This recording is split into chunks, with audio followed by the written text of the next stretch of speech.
শিক্ষার্থীরা আসসালামু আলাইকুম, কেমন আছো তোমরা? আশা করি যে যেখানে বসে আজকের এই ক্লাস দেখছো সবাই সুস্থ ও নিরাপদ আছো। আজকের ক্লাস উপস্থাপনায় তোমাদের সাথে আমি রয়েছি Mohammad Taibur Rahman, lecturer, department of economics, milestone college. শিক্ষার্থীরা চলো তাহলে আমরা আমাদের মূল আলোচনা শুরু করি। আমাদের আজকের আলোচ্য বিষয় কৃষি খামার ও কৃষি জোত, কৃষি খামারের প্রকারভেদ, আদর্শ খামার ও এর নির্ধারক, কৃষিপণ্য বিপণন ও এর সমস্যাবলী, কৃষিজাত পণ্যের বিপণনের সমস্যাবলী সমাধানের উপায়, কৃষিপণ্য বিপণনে সরকার, রাষ্ট্রের অংশগ্রহণ বা সরকারের উদ্যোগ। আলোচনা শুরুতেই আমরা দেখে নেই কৃষি জোত বলতে কি বোঝায়। কোনো একজন কৃষক বা সংগঠনের অধীনে নির্দিষ্ট স্থানে বা বিভিন্ন স্থানে যে পরিমাণ কৃষি জমি কৃষি উৎপাদনে আবাদযোগ্য তাকে কৃষিজোত বলা হয়। কৃষি খামার কি? কোনো কৃষিজোত যখন চাষাবাদের পরিকল্পনা করা হয় তখন তাকে কৃষি খামার বলা হয়। কৃষি খামারের প্রকারভেদ। আমরা বিভিন্ন দৃষ্টিকোণ থেকে কৃষি খামারকে ভাগ করতে পারি।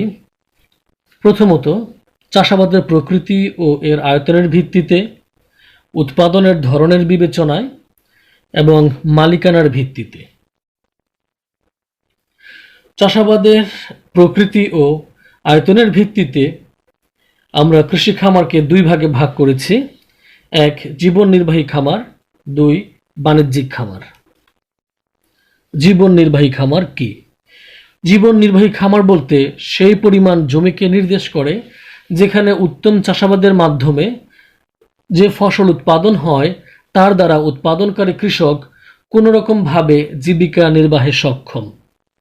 পক্ষান্তরে বাণিজ্যিক খামার বলতে বৃহৎ আয়তনের ভূমিকে বোঝায়, যেখানে অধিক শ্রম, পুঁজি ও প্রযুক্তির প্রয়োগের মাধ্যমে অধিক উৎপাদন, অধিক উদ্বৃত্ত এবং অধিক মুনাফা সৃষ্টি হয়। এখন আমরা দেখব জীবন নির্বাহী এবং বাণিজ্যিক খামারের পার্থক্য। খামারের আয়তনের উপর ভিত্তি করে জীবন নির্বাহী খামার ক্ষুদ্র, অতিমাত্রায় প্রকৃতির উপর নির্ভরশীল। পক্ষান্তরে বাণিজ্যিক খামার অপেক্ষাকৃত বৃহৎ ও প্রকৃতির উপর কম নির্ভরশীল।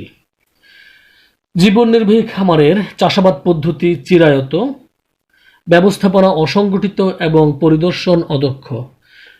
আধুনিক ব্যবস্থাপনা, পরিকল্পিত এবং দক্ষ পরিদর্শন ব্যবস্থা বিদ্যমান থাকে বাণিজ্যিক খামারে।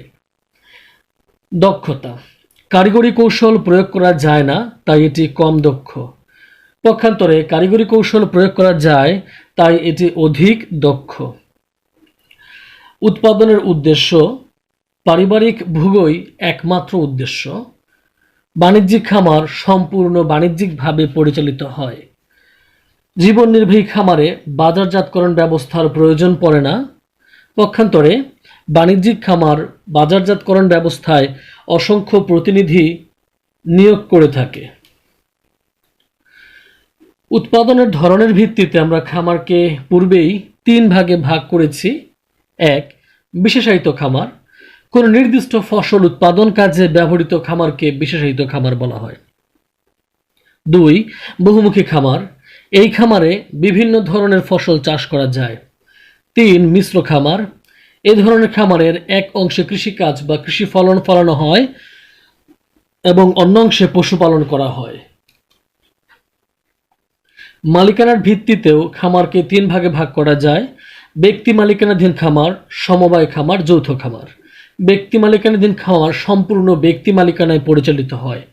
সমবায় খামার নির্দিষ্ট অঞ্চলের কৃষকেরা স্ব-উদ্যোগে পারস্পরিক কল্যাণার্থে যে খামার পরিচালিত করে তাই সমবায় খামার। যৌথ খামার কয়েকজন কৃষক নিজেদের জমি ও ভূমির সমন্বয়ে যে খামার পরিচালিত করে তাকে যৌথ খামার বলা হয়। এখন আমরা দেখব আদর্শ খামার কি এবং এর নির্ধারক সমূহ কি কি। আদর্শ খামার বলতে বোঝায় যেখানে উৎপাদনের বিভিন্ন উপাদানের সুষ্ঠু প্রয়োগের ফলে একর প্রতি সর্বাধিক কৃষি ফলনের লক্ষ্যে চাষাবাদ করা হয়। আদর্শ খামারের কতিপয় নির্ধারক রয়েছে। ১. জমির আয়তন। জমির আয়তন অতি ক্ষুদ্র বা ক্ষুদ্র হলে আদর্শ খামার তৈরি করা যায় না। ২. জমির প্রকৃতি।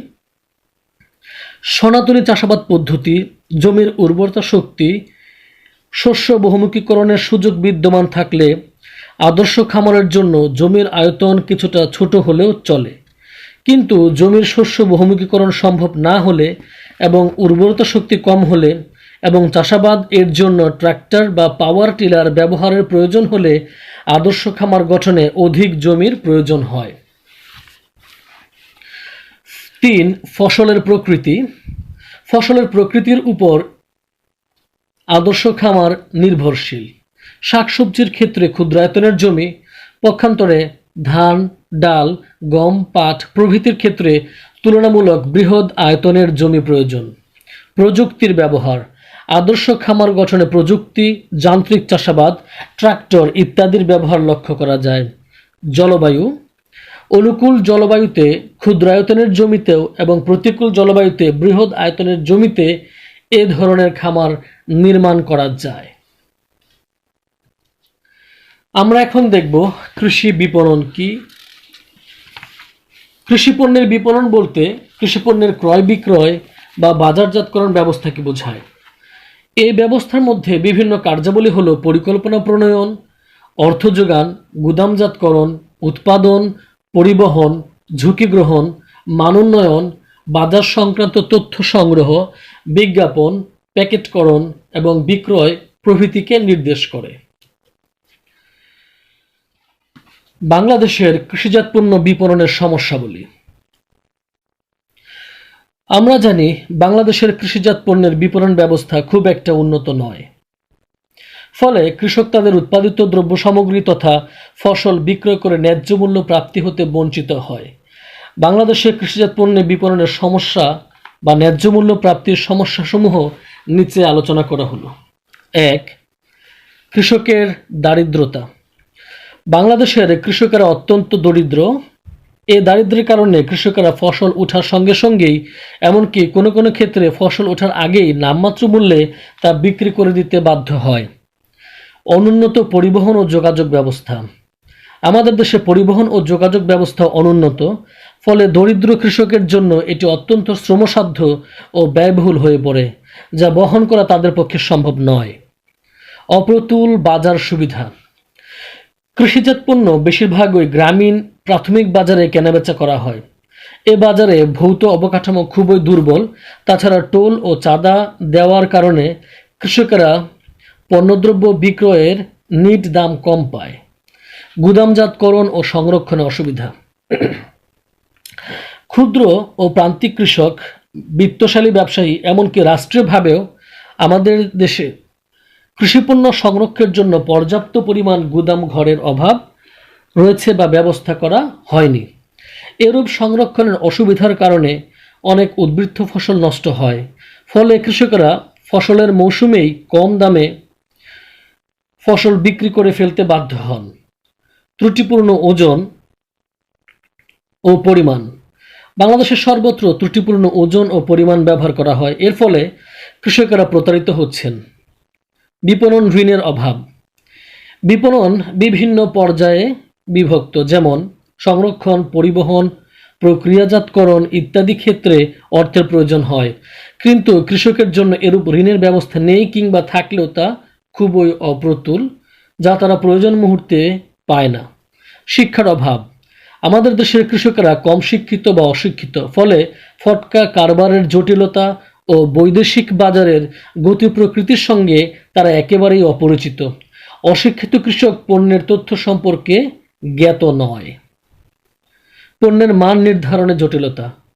দেশের সকল স্থানে উৎপাদিত কৃষি পণ্যের মান একরূপ নয়। বিভিন্ন অঞ্চলে উৎপাদিত পণ্যের গুণগত মানের পার্থক্য লক্ষ্য করা যায়। ফলে কৃষি পণ্যের মান নির্ধারণের বিষয়টি কৃষি বাজারে এক জটিল সমস্যার সৃষ্টি করে। বাজার তথ্যের অভাব। কৃষি পণ্যের দামের তথ্য রেডিও এবং খবরের কাগজের মাধ্যমে প্রচারিত হয়, কিন্তু অনেক কৃষক এই সুযোগ থেকে বঞ্চিত। সরকারি নীতির অভাব।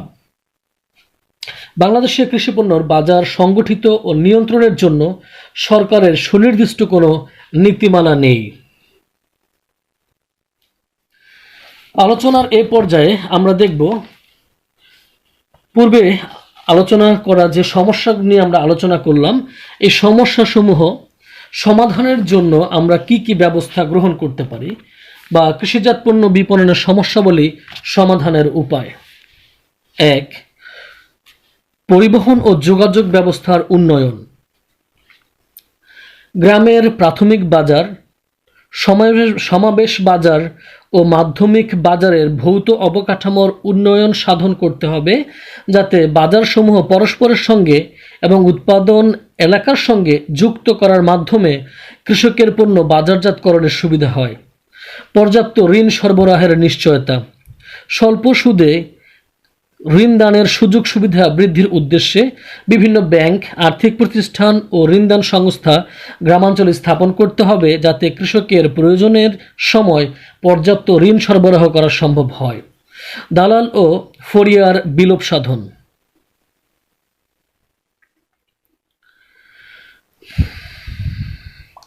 কৃষিপণ্যের বাজার থেকে দালাল ও মধ্যবর্তী ফরিয়াদের বিলোপ সাধন করতে হবে। উপযুক্ত ব্যবস্থা গ্রহণ ও সমবায় সমিতি স্থাপনের মাধ্যমে এদের কার্যকলাপ বন্ধ করা যেতে পারে। গুদাম ও ঋণ সরবরাহ। শস্য সংরক্ষণের সময় শস্য যেন ক্ষতি না হয়, এজন্য সরকারকে গুদামঘর নির্মাণ করতে হবে এবং শস্য গুদামে মজুদ রাখার বিপরীতে সরকার ঋণ দিতে পারে, যা কৃষকদের উপকারে আসবে। বাজার নিয়ন্ত্রণ। বিভিন্ন বাজারে কৃষকদের নিকট থেকে যাতে আড়তদারি, পাল্লাদারি, টোল, চাঁদা প্রভৃতি অজুহাতে অর্থ আদায় করতে না পারে, সেজন্য আমাদের গ্রামাঞ্চলে বিভিন্ন বাজারগুলো সুষ্ঠুভাবে নিয়ন্ত্রণ করা দরকার। সুষ্ঠু ওজন ও পরিমাণের ব্যবস্থা। সরকার কর্তৃক কৃষিপণ্যের সর্বনিম্ন মূল্য ধার্য করে সেটি যাতে কার্যকর হয় সেদিকে লক্ষ্য রাখতে হবে, এতে কৃষকগণ লাভবান হবেন। 9. সমবায় বাজার। সমবায় বাজার গঠন। দেশের প্রত্যন্ত অঞ্চলে সমবায় সমিতির মাধ্যমে সুষ্ঠু বাজার ব্যবস্থা গড়ে তুলতে হবে, যাতে কৃষকগণ ফসলের ন্যায্য মূল্য পান। ক্রয় এজেন্সি। ন্যায্য মূল্যে কৃষকদের নিকট থেকে ফসল ক্রয় করার উদ্দেশ্যে সরকারকে পর্যাপ্ত সংখ্যক ক্রয় এজেন্সি গঠন করতে হবে। উৎপাদনের যে পর্যায়ে কোনো পণ্যের বাম্পার ফসল বা উৎপাদন হয়ে থাকে, ঠিক ওই মুহূর্তে সরকারকে ন্যায্য মূল্যের মাধ্যমে সরাসরি কৃষকদের কাছ থেকে বিভিন্ন এজেন্সির মাধ্যমে ফসল ক্রয় করে তা সংরক্ষণ করার ব্যবস্থা করতে হবে। আন্তর্জাতিক বাজার। আমাদের কৃষিপণ্য আন্তর্জাতিক বাজারে প্রবেশের জন্য এরূপ বাজার খুঁজে বের করতে হবে, যাতে আমরা আন্তর্জাতিক বাজারে আমাদের কৃষিপণ্য রপ্তানি করতে পারি। আলোচনার সর্বশেষ পর্যায়ে আমরা আলোচনা করব কৃষিপণ্য বিপণনে সরকারের উদ্যোগ।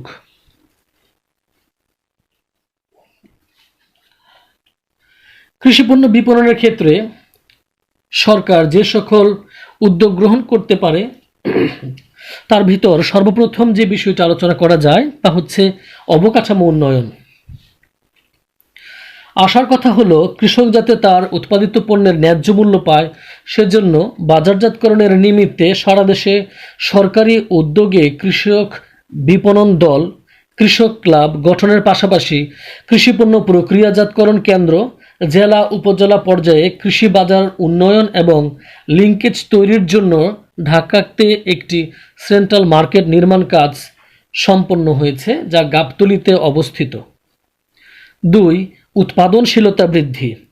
উৎপাদনশীলতা বৃদ্ধির লক্ষ্যে কৃষক পর্যায়ে মানসম্পন্ন বীজ সরবরাহ নিশ্চিতকরণ, পতিত জমিকে আবাদি জমিতে রূপান্তরিতকরণ, আমদানিকৃত বীজের রোগবালাই পরীক্ষাগার স্থাপন, শস্য সংগ্রহ উত্তর ফসলের ক্ষতি কমানোর কার্যক্রম সম্প্রসারণ, কৃষি উপকরণে ভর্তুকি বৃদ্ধি, ন্যায্য মূল্যে কৃষি উপকরণ সহজলভ্য করা ও এর সরবরাহ নিশ্চিতকরণ, কৃষি ঋণের আওতা বৃদ্ধি এবং প্রাপ্তি সহজীকরণ, সেচ সুবিধা সম্প্রসারণ ও সেচ যন্ত্রপাতির সহজলভ্যতা বৃদ্ধি, লক্ষ্যভিত্তিক কৃষি সম্প্রসারণ, কৃষিজাত পণ্যের মান নিয়ন্ত্রণ, ফসল সংরক্ষণের পর্যাপ্ত ব্যবস্থা নেয়ার মাধ্যমে আমরা উৎপাদনশীলতা বৃদ্ধি করতে পারি।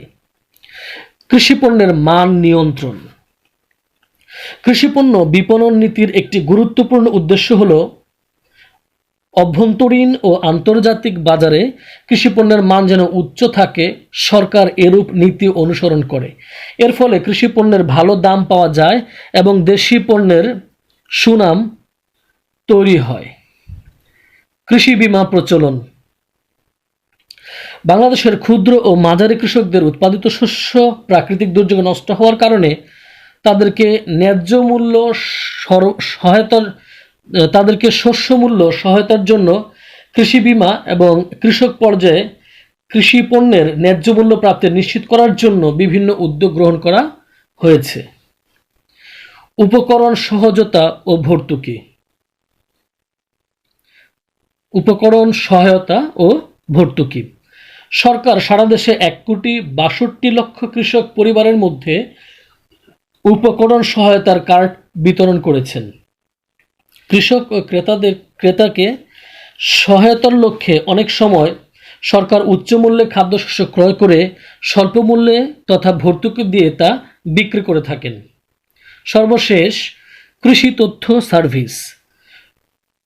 ডিজিটাল কৃষি বাস্তবায়নে কৃষি তথ্য সেবা ও কমিউনিটি রেডিও কার্যক্রম সম্প্রসারণ, বিভিন্ন মোবাইল ফোন কোম্পানির কল সেন্টার সমূহের মাধ্যমে কৃষি এবং কৃষিভিত্তিক সেবার ব্যবস্থা গ্রহণ, ইউনিয়ন পর্যায়ে কৃষি তথ্য ও যোগাযোগ কেন্দ্র স্থাপন, অনলাইন ভিত্তিক কৃষি সেবার উন্নয়ন, কৃষি তথ্য সার্ভিসের প্রধান কার্যালয়ে কৃষি কল সেন্টার স্থাপন, জেলা পর্যায়ে বিপণন অফিসগুলোকে ইন্টারনেট সংযোগের আওতাভুক্তকরণ এবং হাটবাজারের বাজার দর ও তথ্য কৃষি বিপণন অধিদপ্তরের ওয়েবসাইট www.dem.gov.bd-তে প্রচার এবং পরীক্ষাকরণের জোরদারকরণের ব্যবস্থা সরকার কর্তৃক নেওয়া হয়েছে।